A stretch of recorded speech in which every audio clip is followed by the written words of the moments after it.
Do you know what centenary means? It means the 100-year anniversary of something. This week is the centenary of the arrival at the South Pole of the first British explorers, led by Captain Robert Scott. The English word Arctic means the area of the world around the North Pole. The Arctic is not land, but sea, frozen sea. However, the South Pole is in the middle of an icy continent, Antarctica, and 100 years ago, Antarctica was still largely unknown. There had been expeditions to explore some of the coastal areas, and some of these expeditions had ventured inland. But the centre of the continent and the South Pole itself was unexplored. No one had ever been there. Robert Scott was born in 1868. He joined the Royal Navy at the age of 13. Over the years he rose in rank and became an expert in naval torpedoes. In 1899, he heard that the Royal Geographical Society in London planned to send an expedition to Antarctica. Although he had no previous experience of Antarctica, he was enthusiastic about the challenges of the expedition, and he volunteered to lead it. The expedition left for Antarctica in July 1901, and spent 2 years in the frozen continent. It did some very useful scientific work, and a group led by Scott travelled far into the interior of Antarctica to a point only 750 kilometres from the South Pole itself.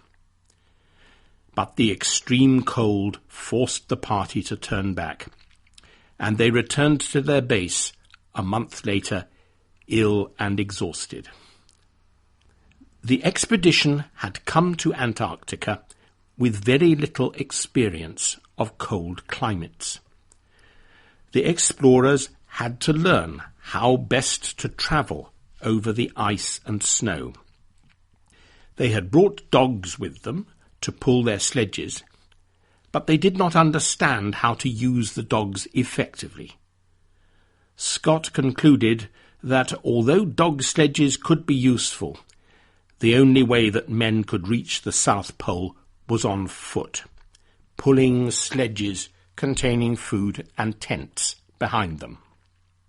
The British government then decided that Scott's expedition in Antarctica was costing them too much money, so 2 ships were sent out in 1903 to bring the explorers back to Britain. Scott returned home a popular hero. He was promoted to the rank of captain and was invited to visit the king. He quickly decided to make a second expedition to Antarctica, and that this time he would reach the pole. It took a long time, however, to find the money for the expedition and a suitable ship, and to recruit the right people to go with him. Scott's second Antarctic expedition set out in 1910. Things did not go well. On the way to Antarctica, Scott received news that the Norwegian explorer Roald Amundsen was also on his way to the South Pole. Scott's ship, the Terra Nova, became stuck in the ice for 3 weeks before it could reach land. Scott had brought ponies and motorized sledges with him to transport men and supplies, and a few dogs. One of the motorized sledges fell into the sea, as did several of the ponies. The ponies proved to be not very useful. Some of them died and others had to be shot. Scott was now convinced that he was right. The only way to travel to the South Pole was to walk. In November 1911, the journey south began. Over 2 months later, On the 17th of January, 1912, Scott and 4 others at last reached the South Pole. They found a tent and a Norwegian flag. Amundsen had beaten them. He had reached the pole 5 weeks earlier. Scott's party were heartbroken as they turned to go back to their base, 1,300 kilometres away. The weather got worse and worse, and their supplies of food ran low. Cold and hunger sapped their strength. 2 members of the party died on the journey. The remaining 3 men set up camp only 18 kilometres from a depot where the expedition had left food and other supplies for them. They got no further, and all 3 died of cold on about the 29th of March. Why did Amundsen win the race to the pole?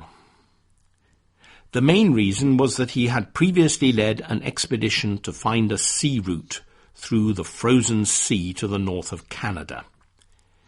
He had learned from the Inuit people of northern Canada that clothes made of animal skins were the only way to keep warm in very cold climates.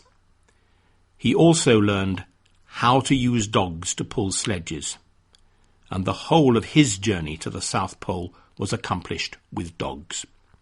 Scott had been wrong to think that the only way was to walk. Nonetheless, Robert Scott remained a very popular national hero in Britain for many decades. Nowadays, experts are more critical of Scott's failings and about some of the decisions he took. But his courage, and the courage of his fellow explorers, is beyond doubt. We love brave, fearless heroes in England, particularly heroes who fail. Our national football team and our tennis players are just like Scott. Brave, the best in the world, except that they don't win. Goodbye.